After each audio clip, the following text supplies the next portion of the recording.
Hello, hello! Bienvenue dans le journal d'une âme en perdition. Tu peux prendre une bonne inspiration, bien souffler. Ici, tu es en sécurité et on est parti pour une belle aventure ensemble. C'est parti! Est-ce que tu as tendance à procrastiner, à être perfectionniste, à être dur avec toi, vraiment, à être rude dans ce que tu te dis quand tu réussis pas un truc, etc. À avoir tendance à pas du tout te féliciter d'ailleurs quand tu réussis à passer outre dès que c'est positif. Est-ce que tu as ce truc d'être dans l'évitement ou d'avoir des crises de boulimie sans forcément que ce soit un truc particulièrement pesant dans ta vie, mais que régulièrement tu sens que tu as besoin d'engouffrer un peu tout ce qui passe, etc. Et tu sais pas trop pourquoi. Cette semaine, on va parler un peu de eux, ce petit saboteur qu'on a dans la tête.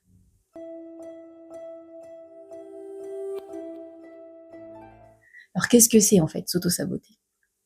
S'auto-saboter, ça peut passer par des tas de choses, mais notamment ça peut être des actions, ça peut être des pensées, ça peut être des comportements, des habitudes que tu as mis en œuvre, des réactions que tu as mis en œuvre face à des événements.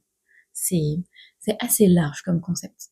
Mais en tout cas, c'est profondément inconscient. C'est des choses que tu te rends pas compte que tu te fais du mal, ou en tout cas tu conscientises pas, tu te dis pas ok, là je vais me faire du mal, là je vais me saboter. Enfin, clairement, généralement, on se dit pas ça. Ça peut arriver, mais c'est autre chose, c'est pas de l'auto-sabotage. L'auto-sabotage lui-même, vraiment, c'est un truc où on a zéro conscience qu'on fait ça pour se punir ou pour s'empêcher de réussir, etc. Juste, on le fait. Et justement, comme je te disais, tu le fais pour t'empêcher d'atteindre des objectifs, pour t'empêcher de réussir, pour t'empêcher de briller, pour t'empêcher d'atteindre tes rêves, pour t'empêcher d'avoir la vie que tu veux. C'est des réflexes qu'on a aussi pour s'empêcher de changer, d'évoluer.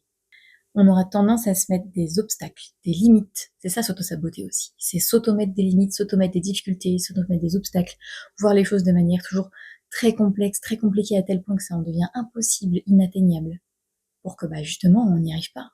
Parce qu'on a un petit peu peur de ce qui peut se passer si on y arrive. Ou alors d'essayer de ne pas y arriver. Mais ça, on y reviendra un petit peu plus loin. Tu vas avoir ce truc aussi quand tu t'auto-sabotes. Je te parlais de se faire du mal, et on a tendance à s'auto-punir en fait. Ça aussi, ça fait partie du truc. Et je te donnerai plus loin un peu plus d'éléments concrets s'auto-punir, parce que c'est pas forcément se scarifier, etc. Ça en fait partie complètement, mais c'est pas forcément aller dans ces extrémités-là. Il y a des tas de façons que tu fais même certainement dans ton quotidien qui consistent à te punir et pour lesquelles t'as pas réellement conscience que c'est ça que t'es en train de faire. Ce qui est aussi bien d'avoir en tête, et ce qui peut parfois peut-être t'éclairer par rapport à des phases de ta vie qui sont plus ou moins difficiles ou plus ou moins douloureuses, c'est que globalement, plus ton ambition est grande, plus tu vises un objectif fort, un objectif grand, plus le saboteur qui est dans ta tête, il va mettre en place tous les moyens possibles pour t'empêcher d'y aller. En gros, il va mettre de plus en plus de budget dans le fait de te mettre des limites et des barrières, etc. T'as vraiment un équilibre en fait qui se fait vis-à-vis de ça. Plus tu vises haut, plus ton saboteur, il va monter de level aussi. Donc concrètement, c'est quoi finalement s'auto-saboter? Tu peux t'auto-saboter de tas de façons différentes. Il y en a une notamment qui est le fait de procrastiner. C'est-à-dire que globalement, tu vas soit repousser les trucs que tu as à faire jusqu'à arriver à un point où du coup tu as tellement repoussé que c'est impossible de le faire dans les temps, dans les délais. Ou alors tu peux avoir ce truc de repousser tellement le truc que ça en devient urgent. Et du coup, il y a que là que tu vas arriver à agir en mode hyper urgence, parce que là, c'est bon. Tu sais qu'il te faut 2 heures pour faire le truc, t'as plus que 2 heures pour faire le truc, donc tu vas à fond. Ça, c'est une forme d'auto-sabotage. Tu repousses, tu repousses, tu repousses, tu procrastines, soit au point de pas faire, ou alors de faire dans la douleur en fait. Dans l'urgence, dans la douleur, dans la souffrance. T'as aussi ce truc de te faire une montagne de tout ce que t'as à faire, une montagne de tout ce que t'as à atteindre, de tout ce dont tu rêves. Typiquement, en fait, tu t'en fais tellement quelque chose d'incroyable ou de difficile que du coup, ça devient inatteignable, ça devient impossible. Typiquement, si t'as un rêve, tu peux avoir tendance à l'idéaliser, à le mettre un peu sur un piédestal, et du coup, ça va être en mode, ouais, non, mais enfin, voilà, le truc, il est là-haut, moi je suis là, pas possible, quoi, je peux pas faire le gap, c'est pas possible, c'est pas pour moi. Ou alors, ça peut se traduire par des choses beaucoup plus concrètes dans ta vie. C'est typiquement, t'as Alors, on va prendre l'exemple du boulot, tu as une liste de tâches à faire pour ton job, tu as des trucs à rendre, des objectifs à remplir, etc. Et en fait, tu te fais une montagne de tout ce que tu as à faire. Je te dis, oh là, mais j'ai trop de trucs à faire, je vais jamais y arriver, c'est impossible. Comment est-ce que tu veux que je fasse tout ça? C'est pas possible. Donc, tu as vraiment ce truc de grossir la montagne, de grossir la difficulté et de te focus que là-dessus pour que ça te rende le truc inatteignable ou forcément à réaliser dans la souffrance.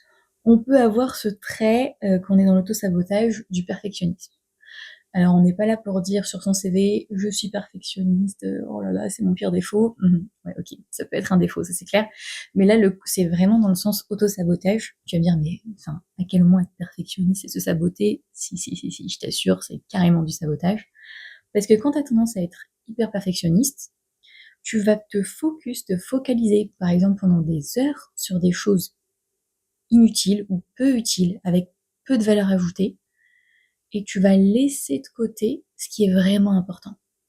C'est-à-dire que le perfectionniste dans le sabotage, c'est vraiment ce côté, mettre énormément d'énergie, de ressources sur ce qui est pas si indispensable que ça, et laisser de côté ce dont il faut vraiment s'occuper.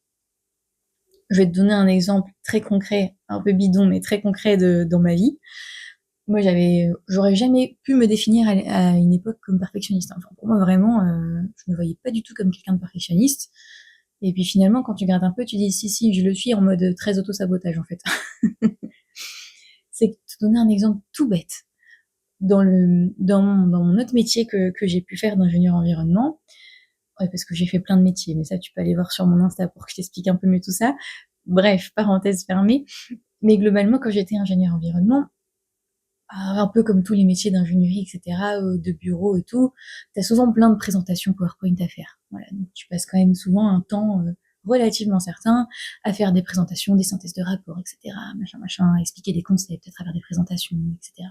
Moi, j'étais perfectionniste sur la forme, bon, bien évidemment sur le fond, mais surtout sur la forme. C'est-à-dire que je pouvais passer des heures à faire le truc visuellement parfait pour que tel élément soit mis en valeur, pour que la tel truc ait telle animation, pour recapter l'attention à ce moment-là. Vraiment être hyper dans le détail, dans le perfectionnisme sur une présentation. Alors oui, du coup, c'était hyper qualitatif, c'était incroyable, machin, nanana, très bien. Mais du coup, c'était aussi une façon pour moi de pas trop m'occuper d'autres trucs dont j'avais pas trop envie de m'occuper. Et, euh, et en plus de renforcer cette idée de montagne, tu vois, de te dire, ah bah du coup j'ai passé des heures à faire cette présentation, t'as vu tout ce qu'il me reste à faire, j'aurais jamais le temps de faire tout ça. Parce que j'ai passé des heures à peaufiner l'aspect visuel de ce support. Bon, il y avait un sens derrière tout ça, c'est parce que, comme tu le sais, ou peut-être pas, mais je te le redis, quand tu fais un discours ou une présentation à quelqu'un, ce que tu dis, ce que t'écris, c'est 10% du message, il va quasiment rien retenir. En revanche, la forme que tu utilises pour transmettre ton message, elle est hyper importante. C'est là qu'il y a l'immense majorité des infos qui passent. C'est le meilleur canal sur lequel tu peux investir du temps si tu veux passer ton message. Donc, effectivement, je poussais ce truc, mais un peu trop loin. Je pouvais vraiment passer beaucoup de temps à faire le visuel parfait. Et ça, clairement, c'est du perfectionnisme en mode sabotage parce que t'as ce côté aussi où t'essayes d'atteindre des standards parfois irréalistes. C'est-à-dire que tu veux tellement que ce soit parfait, tu veux que ce soit là, et du coup, soit tu vas, du coup, négliger d'autres choses importantes, soit tu vas te mettre la barre tellement haute qu'elle sera inatteignable, et donc quand tu l'atteindras pas, bah tu vas être dégoûté. Enfin, franchement, quand tu te mets un objectif et que tu l'atteins pas, pour le coup, ça on a tous ce truc, on est blasé, on n'est pas bien, on a tendance à se dévaloriser, à se trouver pas au niveau, à se trouver nul parce qu'on n'a pas atteint le niveau qu'on s'était mis. Et donc être trop perfectionniste, c'est pas bon non plus. C'est c'est une façon de t'auto-saboter et entre guillemets de te punir aussi, de te faire du mal. Il y a bien sûr l'autodestruction, donc je vais pas rentrer dans le détail, mais tu peux avoir l'autodestruction physique, effectivement, avec les scarifications, etc. Tu peux avoir aussi l'autodestruction psychique, c'est-à-dire de manière inconsciente, tu vas toujours aller vers des personnes qui vont te faire du mal. Tu vas toujours te mettre dans des situations qui vont engendrer de la douleur chez toi. Tu vas voir cette autodestruction sous toutes les formes possibles de ta vie. T'es pas obligé de développer toutes les formes, hein, mais en tout cas, elle peut se traduire de plein de formes différentes, cette autodestruction. à te mettre forcément dans des situations, à prendre des postes où tu sais que tu vas galérer, à, quand je te disais, fréquenter des personnes qui vont t'apporter que du mauvais, etc. C'est cette autodestruction qui peut prendre des tas et des tas et des tas de formes différentes. Tu vas avoir aussi le côté fataliste ou négatif. Voilà, tu peux lui donner plein de noms différents, mais c'est ce côté de se focus que sur ce qui va pas tout le temps. C'est vraiment la personne, c'est peut-être ton cas, hein, mais c'est hyper important d'en prendre conscience. C'est ce truc de toujours voir ce qui va pas. Oh, il fait encore moche aujourd'hui. Oh là là, non mais t'as vu, encore en retard. Oh mais il y a encore des problèmes dans les transports. Non mais t'as vu ce qui se passe. Enfin, tu vois, c'est sur ta journée, c'est ce côté de te focus que sur ce qui va pas. Et dès qu'on te propose un truc, c'est ah non mais c'est pas possible, ah mais on n'aura jamais le temps, on pourra jamais faire ça, c'est pas possible, non, non, c'est pas possible, non, non, non. C'est une façon de s'auto-saboter. Parce que c'est une façon de se mettre d'énormes limites. C'est une façon de vraiment s'enfermer dans une cage de négativité et de limites qui fait que, en fait, si toute la journée tu te dis que ça va pas, qu'il y a ça qui va pas, qu'il y a ça qui est pas bon, qu'il y a pas ci, qu'il y a pas ça, que telle personne elle a réagi comme ça, et que tu te focuses que sur ça, comment tu vas être bien? C'est impossible. Comment tu veux te dépasser? Comment tu veux atteindre des objectifs? Comment tu veux évoluer? Comment tu veux être heureuse? C'est impossible. Si dans ton quotidien, tu ne te focuses que sur ce qui va pas, que dès qu'on te propose un truc, tout ce que tu vois, c'est tous les scénarios où ça ne va pas fonctionner, c'est de l'autosabotage. C'est une façon de te dire, ah bah tu vois, je te l'avais dit, c'était pas possible, on ne pouvait pas. Si, c'est possible. Il y a des tas de choses qui sont possibles. Il y a toujours moyen de trouver une solution. Mais du coup, tu t'enfermes dans ce truc, tu t'auto-sabotes, tu t'enfermes dans cette cage de négativité et d'impossibilité pour du coup et tu t'empêches en fait d'atteindre tes objectifs et tes rêves. Auto-sabotage. T'as aussi ce truc d'être hyper dur avec toi. Alors, tout ce que je te cite là, c'est des exemples. Hein. T'es pas obligé de cocher toutes les cases, hein, ok? C'est des exemples. Il y a plein de façons de s'auto-saboter, mais tu peux très bien n'être que dans une ou deux façons de t'auto-saboter. Ok? Donc, je reviens sur le fait d'être très dur avec soi-même. Quand t'es dur avec toi, c'est que t'as ce côté hyper critique. C'est-à-dire que le moindre petit truc que tu vas estimer comme un faux pas, le moindre petit truc que tu vas voir comme une erreur, tu vas te démonter intérieurement. Oh mais je suis trop nulle, putain mais je sais vraiment rien faire, c'est fou, mais j'y arrivé la dernière fois, je comprends pas, mais je suis vraiment trop nulle. Tu vas te critiquer de fou, tu vas te rabaisser, tu vas... En fait, en faisant ça, tu te rabaisses et tu détruis toute ta motivation, tu te rends les choses encore plus compliquées dans ta vie, et généralement ça va bien avec le perfectionniste. Parce que justement, il se met des trucs inatteignables, bon il les atteint pas du coup, et comme il les atteint pas, il se défonce de pas les atteindre. Il se détruit. Donc ça c'est malheureusement souvent deux trucs qui vont très très bien ensemble, pas dans le bon sens du coup, mais qui vont très bien ensemble dans l'auto-sabotage. Ce truc où ouais, t'es toujours rude avec toi-même en fait. C'est, tu te dis des trucs que jamais tu dirais à une autre personne. Mais avec toi, le moindre truc, je sais pas, tu vas à la salle régulièrement, tu lèves tes poids et tout, et puis là, d'habitude, tu lèves, j'en sais rien, moi, tu lèves 50 kilos, là, t'essayes de lever tes 50, t'y arrives pas, t'es en galère, et bah, du coup, tu vas pas arrêter de te dénigrer, de te dire, putain, mais qu'est-ce qui m'arrive, je suis trop nulle, comment ça se fait que j'y arrive pas, etc. Ou alors, tu vas te mettre un objectif de taré de 80 kilos alors que t'as l'habitude de lever 50, tu vas tester les 80, tu vas pas y arriver, tu vas encore plus te fustiger. C'est des exemples que je te donne, hein, mais tu peux le faire, de plein de façons différentes. C'est pas que forcément sur des trucs physiques, ça peut être même sur de la psychologie, tu vois. Tu peux avoir ce truc très très toxique finalement, tu vois, même quand t'essayes d'aller mieux, de faire du développement personnel, tout ça, et de voir que t'y arrives pas, que tu butes ou que t'as des d'anciens schémas qui reviennent, d'encore avoir ce truc de tout sabotage et d'être dur avec toi-même, de te dire non mais voilà, de toute façon j'y arriverai jamais, je peux pas changer, je suis comme ça, je, je suis vraiment bonne à rien, etc. Ce truc, vraiment, hein, faut vraiment arriver à te détacher de ça. Mais on va le voir après sur comment un peu s'éloigner de cet auto-sabotage. Ouais, c'est une façon, en tout cas, de l'être. Et je sais qu'on est, malheureusement, très nombreux et nombreuses à avoir ce trait d'être dur avec nous-mêmes, d'avoir cet auto-sabotage dur, en fait. On est beaucoup à faire ça, malheureusement. Et avec ça, ça va aussi très bien ensemble malheureusement, c'est la dévalorisation. C'est ce truc où, comme je te disais, hein, c'est vraiment le pendant finalement du fait d'être dur avec soi-même, c'est de passer ton temps à dévaloriser ce que t'es, à toujours te faire des remarques négatives à toi-même. Justement à te dire que t'es pas au niveau, que t'es pas capable de, que tu ne peux pas, que si tu réussis pas ça, ben t'es nul, que quand il t'arrive une merde, te dire que tu le mérites. Tu vois, c'est tous ces trucs-là qui sont hyper toxiques et hyper négatifs, qui vont bien t'enfoncer au 7e sous-sol si tu étais pas déjà, hein. Donc en termes d'auto-sabotage, on est plutôt pas mal, mais vraiment te dévaloriser, c'est un des pires trucs que tu puisses faire. Et comme je te le disais dans d'autres vidéos, même le faire sur le ton de la blague, même le faire en rigolant, même le faire de façon sarcastique, c'est hyper néfaste. Parce que ton cerveau, il comprend pas la blague. C'est pas un comique, ton cerveau. Il comprend pas l'humour. Il est premier degré à 200%. Donc quand tu dis premier degré à 200%, putain, mais je suis trop conne, ton cerveau, lui, il enregistre l'information comme une donnée d'entrée. Et il va agir pour répondre à cette définition que tu as faite de toi. Donc, ouais, complètement de l'auto-sabotage. Tu peux aussi avoir tout ce qui est évitement, inaction. L'évitement, l'inaction, ça peut se traduire aussi de façon différente, mais globalement, tu peux avoir cette version qui est un peu papillonnante, tu vois, c'est-à-dire que tu vas sauter d'un truc à l'autre, et du coup, tu vas oublier de finir un truc. Donc en fait, comme tu cours partout et que tu te fais sauter ton attention d'un truc à l'autre, il y a des tas de trucs que tu finis pas, que tu termines pas, ou que tu n'arrives pas à commencer, ou que tu n'arrives pas à aller au bout. C'est aussi une forme d'auto-sabotage.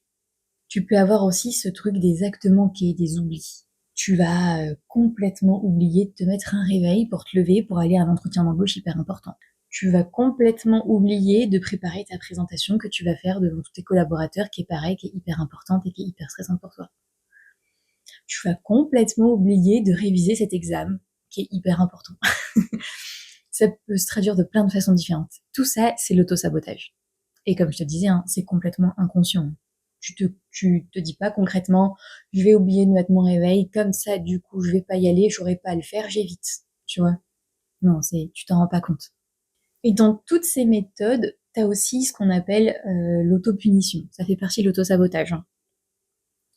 Les autopunitions, elles peuvent se traduire de différentes façons.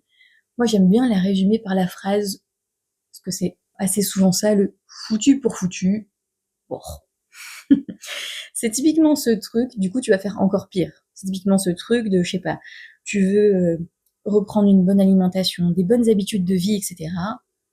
Tu rates une fois ta séance de sport à la salle parce que, voilà, t'as eu la flemme, t'étais fatigué, etc. Ou une fois tu fais un écart dans ta semaine parce que vous étiez avec des collègues et du coup t'as mangé une pizza, machin, alors que tu voulais remanger sainement. Foutu pour foutu. Du coup je vais manger de la merde toute la semaine. Du coup j'irai pas à la salle de sport de la semaine parce que de toute façon, foutu pour foutu, j'ai sauté une séance, maintenant ça sert plus à rien, c'est raté. Ça, c'est de l'autopunition. C'est une façon inconsciente que t'as de t'auto-punir, de ne pas avoir respecté ces engagements que tu t'étais mis. Tu t'étais dit que t'allais aller à la salle 3 fois par semaine, t'as sauté une fois cette semaine, pour X ou Y raison, peu importe, et on a le droit d'être fatigué les gars, c'est pas grave, c'est ok. Du coup t'as sauté cette séance pour X ou Y raison, et donc tu vas t'auto-punir en ne faisant pas les autres séances, voire même en arrêtant carrément ta routine sport. Parce que tu te punis en te disant, c'est inconscient encore une fois, hein, mais inconsciemment ce qui se passe c'est que tu te dis, j'ai pas été capable, je mérite pas mieux. Je mérite pas mieux, c'est bien fait pour moi. C'est bien fait pour moi, et j'irai plus à la salle de sport, et je vais garder ces mauvaises habitudes, je vais garder ce corps qui me déplaît, tant pis pour moi. Inconsciemment, c'est ça que tu te dis, hein. Et c'est ce qui se passe dans ton inconscient quand, du coup, tu mets en place ce foutu pour foutu, c'est pas grave. Et c'est pareil sur des tas de critères. Là, je te donne celui-là parce que moi, c'est un truc que je faisais beaucoup, ça, de m'auto-punir de cette façon-là. Et je sais qu'on est nombreux et nombreuses à le faire, en fait. Et quand tu commences à en prendre conscience, tu te dis, ah ouais, en fait, je suis vraiment rude avec moi-même, hein. On a vraiment ce truc.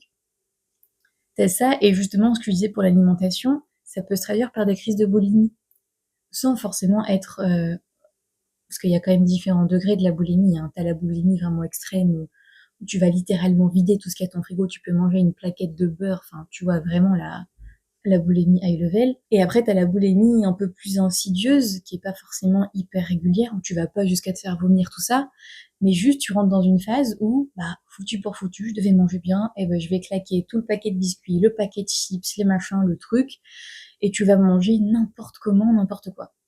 C'est des trucs que tu peux faire, ou quand t'as, par exemple, t'as pas atteint un objectif que tu t'étais mis, hein, surtout si tu te mets des objectifs là-haut, là-bas, là, tu vas avoir tendance à t'auto-punir en mangeant mal. Parce que tu te dis, bah voilà, j'ai pas atteint l'objectif, bah je mérite pas d'aller à la salle de sport, je mérite pas bien de manger, je mérite pas de prendre soin de moi, je mérite pas de voir mes amis. Et tu peux avoir aussi ce truc d'isolement. S'isoler, c'est aussi de l'autosabotage. C'est dans le sens où bah, je ne mérite pas de l'attention, je ne mérite pas ça. Du coup, tu te punis d'interaction sociale, tu te punis de mon bien-être, tu te punis de cadeaux à toi que tu pourrais te faire, tu te punis de prendre soin de toi en fait. Parce que inconsciemment, tu te dis que si tu n'as pas atteint tel ou tel objectif, si tu n'as pas fait telle ou telle chose, ou si tu as fait telle ou telle erreur, alors tu ne mérites pas de positif, tu ne mérites pas de bonheur, tu ne mérites pas de bonnes choses, tu ne mérites pas d'attention. C'est ça les messages qu'on s'envoie en fait. Encore une fois, c'est parfaitement inconscient.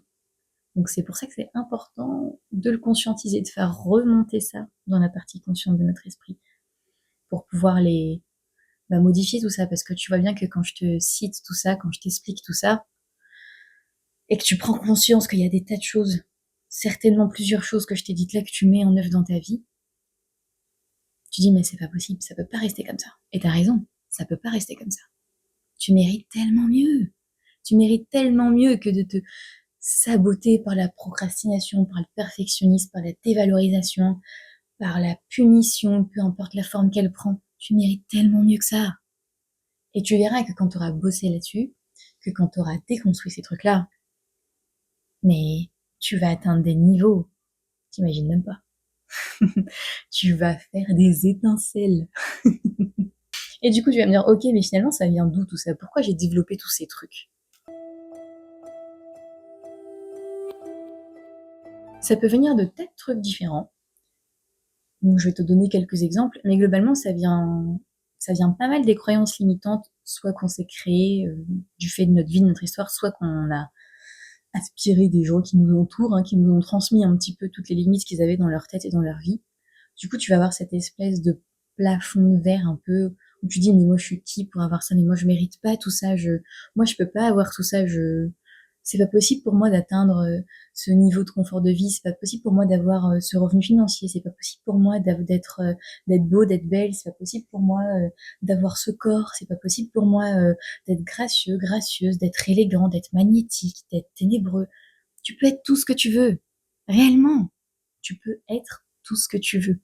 Le nombre de personnes que tu vois autour de toi, même dans les médias et tout, qui t'expliquent les David Laroche, les Alec Henry, etc., qui t'expliquent par exemple qu'avant ils étaient profondément timides, qu'ils étaient incapables de s'exprimer devant une personne et encore moins devant une caméra, regarde-les aujourd'hui. C'est des grands conférenciers, ils te font des prestations oratoires incroyables, alors qu'avant c'était des gens profondément introvertis et timides. Tout est possible. Rien de ce que tu es n'est une fatalité. S'il y a des choses que tu n'aimes pas chez toi, que tu n'apprécies pas, que tu veux être autre chose, tu peux. Tu peux. À 10 000%, tu peux. Mais on a tout un tas de limites qu'on nous transmet, qu'on a dans nos têtes. Et toutes ces limites, c'est des barrières mentales qu'on a. Et donc, pour ne pas les dépasser, pour surtout ne pas les dépasser et continuer à entretenir ces limites, on va s'auto-saboter. Justement, en se mettant des trucs inatteignables, etc. Tout ce que je t'ai expliqué tout à l'heure. C'est aussi pour se rassurer inconsciemment sur le fait que ces limites sont réelles. C'est pas le cas, hein. C'est pas du tout réel. Mais de te mettre toutes ces autres barrières, toutes ces auto-punitions, tous ces sabotages, ça rassure cette part de toi qui a toutes ces croyances limitantes, qui a toutes ces barrières mentales, qui dit ah bah ouais, tu vois, j'avais raison, on peut pas, c'est pas possible. Ça valide toutes ces croyances limitantes. T'as aussi tout un tas de peurs qui sont aussi liées avec les croyances limitantes, hein, mais tout un tas de peurs, notamment les plus récurrentes. T'as la peur du succès et la peur de l'échec. C'est un peu les trucs assez récurrents qu'on peut avoir, et bien sûr le regard des autres. On va dire que c'est les trois peurs du podium. de réussir, d'échouer et du regard des autres. Du coup, tu vas avoir ce truc. Sur la peur du succès, par exemple, tu vas avoir cette peur du changement. Dire, ouais, mais est-ce que je vais être capable de gérer ce qui va se passer après? Quand j'aurai atteint l'objectif, quand j'aurai eu ce succès que je veux avoir, est-ce que je vais savoir gérer? Du coup, t'as peur de l'après. T'as peur du changement. T'as peur des transformations. Est-ce que les gens que j'ai autour de moi, ils seront encore là? Ou alors, est-ce que je vais les perdre? Et cette vie que j'ai là, je vais la perdre, mais est-ce que celle d'après, elle vaut vraiment le coup que je perde celle que j'ai maintenant? Tu vas avoir, est-ce que je vais pas être dépassée? Est-ce que je vais pas monter là pour après m'écraser? T'as tous ces trucs qui peuvent venir. Ça, c'est ton petit saboteur qui parle, hein. Tout ce que je te dis là, c'est ton petit saboteur qui te le dit dans ta tête. Non, mais on saura pas gérer. Imagine, on a tous ces revenus financiers et comment est-ce qu'on va faire? Comment est-ce qu'on va gérer les impôts? Comment est-ce qu'on va gérer les investissements? On n'y connaît rien, tout ça. On saura pas gérer, on saura pas faire. Ouh là là, donc faisons en sorte qu'on gagne pas trop, hein. Comme ça, pas de problème, hein. Doucement, tranquille, tu vois. Auto-sabotage. Tu peux avoir ce truc de mais comment est-ce que je vais gérer la responsabilité, la notoriété, etc. Si c'est dans tes objectifs, hein, c'est peut-être pas du tout dans tes objectifs et c'est très très bien, hein. Il y a pas de sujet. Mais vraiment, tu peux avoir ce truc où tu vas te projeter inconsciemment dans tous ces événements-là, dans tout cet après, et te dire, oh, l'après, je saurais pas gérer, en fait. Et donc, tu vas te mettre toutes les barrières, tous les sabotages possibles pour ne pas y arriver. Parce que t'as peur de l'après, t'as peur du changement, t'as peur de pas pouvoir gérer ce qui va se passer. De la même façon, quand c'est la peur de l'échec, ben, t'as peur de pas être capable de te relever, t'as peur de ce que vont penser les gens que t'aimes, peut-être, de si tu échoues. Il peut y avoir mille choses derrière tout ça. Mais du coup, t'as peur d'échouer, donc tu vas t'auto-saboter pour ne pas tenter. Ou pour échouer, pour justement te conforter dans cette peur. On a aussi ce truc un peu tordu de se dire, ah, tu vois, j'avais raison, on pouvait pas. Tu vois, j'avais raison, on s'est éclaté la gueule. La psyché humaine est parfois un peu tordue. Et tu peux avoir bien entendu des traumatismes passés qui viennent de toi ou même de ta famille, hein, des traumatismes familiaux qui font que tu vas t'auto-saboter parce que, je sais pas, t'as peut-être tes parents ou un oncle ou un frère ou une sœur qui s'est lancé dans l'auto-entrepreneuriat, par exemple, et pour qui ça a été très compliqué, qui a vécu beaucoup de douleurs, pour qui ça a été très très dur. Et en fait, de voir cette personne que t'aimes souffrir, ça t'a vraiment laissé une marque. Et donc, tu vas t'auto-saboter, même si toi, ça t'intéresse, même si toi, t'as envie de faire ça, tu vas complètement t'auto-saboter pour ne pas le faire et ne pas y arriver, parce que t'as peur de te retrouver dans la même situation que cette personne. C'est un trauma qui a laissé une trace voilà, dans ta vie. Et donc, tu ne veux pas te retrouver dans cette situation, donc tu fais tout pour que ça n'arrive pas. C'est un exemple, hein. Bien sûr, des traumas, il peut y en avoir des tas, de plein de formes différentes. Mais c'est pour te dire que voilà, c'est le spectre originel de ce petit saboteur qu'on a dans la tête est très large. Très très large. Et bien sûr, je te donne des tas d'exemples, mais ça se traduit dans ta vie pro comme dans ta vie perso. Je te parle d'objectifs, de carrière, etc. Mais de la même façon, ça peut se traduire par auto-saboter tes relations amoureuses ou tes relations amicales ou tes relations familiales dans ta vie perso en général. T'auto-saboter dans tes passions, etc. Dans ton bien-être avec tes enfants, etc. Parce que le petit saboteur, lui, il a pas trop de limites de domaine, hein. Généralement, il est là à peu près pour tout ce qui se passe dans notre vie, quoi. Il se limite pas à un domaine de vie. Non, non, non. Il est là pour te saboter partout. Mais ce petit saboteur, je vais quand même le préciser, il est pas mauvais, en fait. Ce petit saboteur, il est même hyper important. C'est hyper important que tu l'écoutes. Comme je te le disais la semaine dernière, de toute façon, si tu l'écoutes pas, il va gueuler de plus en plus fort jusqu'à ce que tu l'écoutes. Et il va agir jusqu'à ce que tu l'écoutes. S'il faut te faire mal, il te fera mal pour que tu l'écoutes. Mais ce petit saboteur, il est hyper important parce que il te permet de mettre le doigt justement sur toutes ces peurs, ces croyances, etc., ces douleurs que tu as eues par le passé et sur lesquelles il est important de te pencher en fait, d'aller regarder pour les déconstruire, pour évoluer, pour que ça ne devienne plus des limites que tu te mets dans ta vie, pour que ça ne devienne plus des peurs qui te gèlent sur place. Donc ce petit saboteur, en fait, lui, il veut te protéger de tout ça, de manière très très maladroite, si on peut dire, parfois un peu toxique quand même. Mais ce petit saboteur, en réalité, il t'aime. Il t'aime profondément. C'est ce petit saboteur, c'est la part de toi qui t'aime le plus, en fait. Et je parle bien de toi, hein. Ce truc n'est pas du tout transposable avec des relations extérieures, hein, je précise. quelqu'un qui est toxique comme ça avec toi, barre-toi. Là, ça marche parce que comme ça vient de toi, tu as tout à fait les moyens et la maîtrise de changer ça. Quelqu'un d'autre, tu ne peux pas le changer. C'est lui qui décide de changer ou pas. Toi, tu peux rien y faire. C'est hors de ta maîtrise. Là, c'est dans ton champ de maîtrise, ce petit saboteur. Il est en toi. Tu peux complètement agir dessus. Donc vraiment, c'est une part de toi qui t'aime profondément et qui veut te protéger en fait. Comme je te disais, de manière un peu tordue, mais il essaye quand même de te protéger. Donc en fait, il faut vraiment que tu prennes le temps de l'écouter. D'écouter ce qu'il a à te dire. C'est quoi ses peurs? Pourquoi est-ce qu'il te met toutes ses limites et ses barrières pour réussir dans ta vie, pro comme perso, peu importe le sujet? Pourquoi est-ce qu'il te fait faire ces crises de boulimie?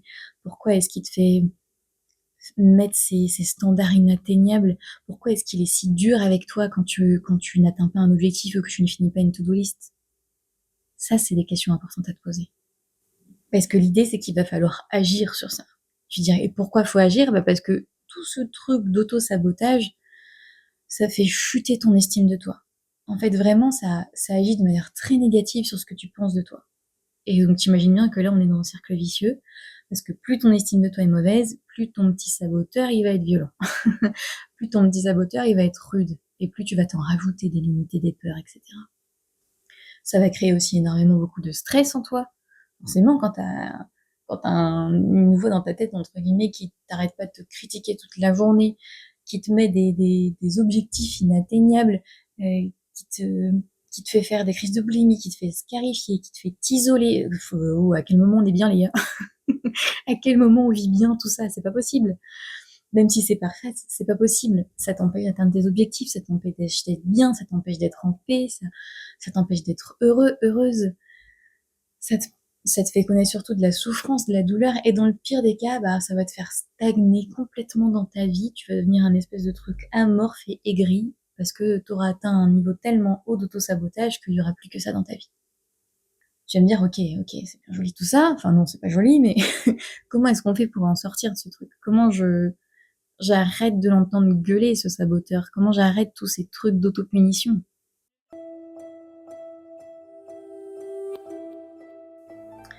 Ah, déjà, le premier step, c'est d'apprendre à te connaître.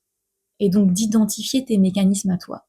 Qu'est-ce que tu fais, toi, pour te punir quand il y a un truc que t'atteins pas? Que ce soit un truc pro ou perso. Si, par exemple, il y a une relation qui est un échec, si t'as l'impression d'avoir blessé quelqu'un, d'avoir fait une erreur, de pas avoir rempli ta to-do list, de pas avoir été bon au travail, de pas avoir été assez bon à la salle de sport, etc. Peu importe ce que c'est.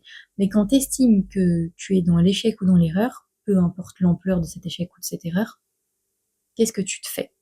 Qu'est-ce que tu fais après? Réfléchis, ok. Reprends cet exemple simple des habitudes alimentaires ou de la salle de sport. Quand tu n'arrives pas à te tenir à ça, tu fais quoi après? C'est quoi les actions que tu mets en œuvre après ça? Est-ce que tu te roules en boule dans ton canapé avec un pot de glace? Est-ce que tu t'isoles complètement de toute vie sociale? Est-ce que tu procrastines davantage? Qu'est-ce que tu fais? C'est ça qui est important, d'identifier ce que tu fais. Parce qu'encore une fois, le travail qui est hyper utile, c'est de remonter vers ton conscient ce qui est dans ton inconscient. Parce que tout ça, c'est complètement inconscient. Il faut le conscientiser pour arriver à agir dessus. Une fois que tu as identifié tout ça, n'hésite pas à l'écrire. Hein. Ça aide carrément à remettre de l'ordre dans tout ça, vraiment à te poser et écrire. Quand je n'arrive pas à, je fais. Qu'est-ce que tu fais? La deuxième étape, bah, c'est de pas à pas déconstruire tout ça. Déconstruire toutes ces habitudes que tu as de te punir, de t'auto-saboter, etc. Ça passe par écouter ton petit saboteur, comprendre, regarder d'où il vient aussi, pourquoi est-ce qu'il te sabote sur tel ou tel sujet. C'est d'aller creuser un petit peu dans ce qu'il y a dedans. Un petit peu. C'est important, c'est hyper important. Mais donc, tu as vraiment cette phase où de pas à pas déconstruire tout ça. Pour faire ces étapes, je te conseille vraiment, vraiment de te faire accompagner. Parce que dès qu'on commence à aller creuser un peu à l'intérieur, ça peut être très compliqué, voire douloureux de le faire tout seul. Donc c'est hyper important que tu aies quelqu'un avec toi d'efficace, qui a un regard extérieur, qui a de l'expérience et qui puisse t'aider à faire ces étapes, d'identifier tout ça, de comprendre tes mécanismes, comment tu agis, qu'est-ce que tu fais, et d'agir pas à pas pour les déconstruire, se donner les bonnes méthodes qui te conviennent à toi, parce qu'on est tous uniques et que il n'y a pas une méthode miracle, il y en a des tas qui fonctionnent toutes, mais elles vont pas fonctionner avec tout le monde. Donc, il faut trouver la méthode qui te va à toi. Bien entendu, tu sais que moi, je peux te proposer ça et c'est avec un immense plaisir que je t'accompagnerai à le faire. Même si c'est pas avec moi, vraiment, ne fais pas ça tout seul. C'est hyper important. Donc, qu'est-ce que j'essaye de te dire cette semaine?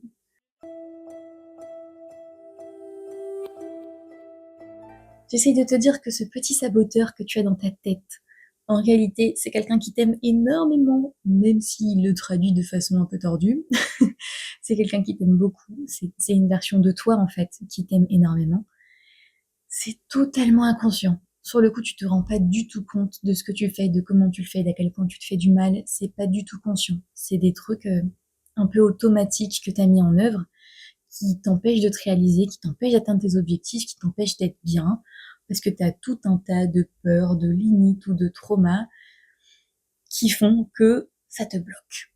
Qui font que ce petit saboteur dans ta tête, il veut que toutes ces limites et toutes ces peurs dans ta tête, eh ben, tu puisses les valider. Pour dire, ah, tu vois, j'avais raison, on pouvait pas. Tu vois, j'avais raison, ça, c'est pas pour nous. On n'est pas capable de, on ne peut pas, etc., etc., etc. Le saboteur, il vient là pour, en fait, il vient essayer de te mettre le doigt sur ses peurs et ses limites. Mais bon, c'est un peu, c'est un peu pour te dire, tu vois, on avait raison, on peut pas faire ça. On a telle limite, eh ben, tu vois, elle est vraie. Non, non, non, elle est pas du tout vraie, elle est dans notre tête et on peut carrément l'éclater. Mais ça demande un petit peu de travail. Ce que j'essaie de te dire aussi cette semaine, c'est que cet auto-sabotage, il peut prendre des tas de formes différentes. Parfois assez surprenantes, hein. On parle de perfectionniste, tu t'attendais peut-être pas à ce que ce soit dans le sabotage. Si, ça en fait partie. Et qu'on a aussi ce côté d'auto-punition qu'on a tendance à mettre en œuvre chez nous, quand il y a des trucs qu'on réussit pas, qu'on n'atteint pas, des objectifs qu'on s'était mis, qu'on n'arrive pas à atteindre, et ben, on se punit, malheureusement. Et donc tout ça, pour avancer, il faut identifier, pour rendre tout ce processus conscient, arrêter qu'il soit uniquement inconscient. Il faut qu'on le conscientise pour pouvoir agir dessus. Et une fois que tu l'as conscientisé, que tu comprends, ok, voilà ce que je fais pour m'auto-saboter, voilà mes façons de m'auto-punir quand j'atteins pas tel ou tel objectif ou tel but, qu'il soit pro ou perso, peu importe, tu le conscientises et après il faut déconstruire pas à pas, morceau par morceau, cette façon d'agir. Il faut que tu te transformes en fait, que tu mettes en œuvre cette nouvelle version de toi qui n'a plus besoin de se détruire, qui n'a plus besoin de se saboter et qui peut aller de manière légère et paisible vers ce qu'elle souhaite. C'est un peu aussi simple que ça en fait. Alors concrètement dans l'action, c'est pas si simple que ça, mais en fait, le processus en soi n'a rien d'extraordinaire, c'est mettre le doigt dessus pour savoir sur quoi tu dois agir et mettre les actions qui vont bien, étape par étape, morceau par morceau. On commence petit pas par petit pas, jusqu'à arriver à arrêter cette façon d'agir, à arrêter de te faire tout ce mal. Parce que tu mérites tellement mieux que ça. Tu mérites tellement mieux que ça. Et t'en vaut la peine.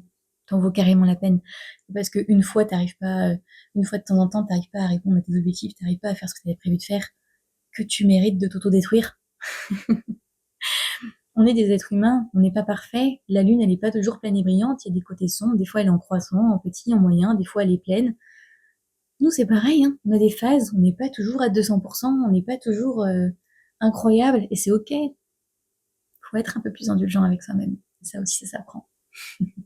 Mais en tout cas, pour faire tout ça, fais-toi épauler. Ne le fais pas seul parce que tu risques de te faire un peu mal. Je parle d'expérience, hein, parce que moi j'ai fait un peu ma tête butée, j'ai voulu faire ça toute seule. J'ai fini après par demander un petit coup de main quand même, parce que je me suis vite rendu compte que c'était quand même pas la meilleure des méthodes.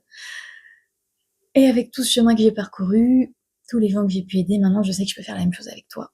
Donc, si t'as envie d'avancer, si t'as envie de faire en sorte que ce saboteur ne te mange plus le cerveau, qu'il arrête de te faire tout ce mal et qu'il arrête de t'auto-punir comme ça, eh bien, contacte-moi et on est parti. Mille merci pour ton écoute. N'hésite pas à me suivre sur Instagram et les autres réseaux sociaux pour plus de contenu et pour être informé de chaque sortie de podcast. C'était le journal d'une âme en perdition. Je te retrouve la semaine prochaine pour de nouvelles péripéties et je te souhaite une belle journée.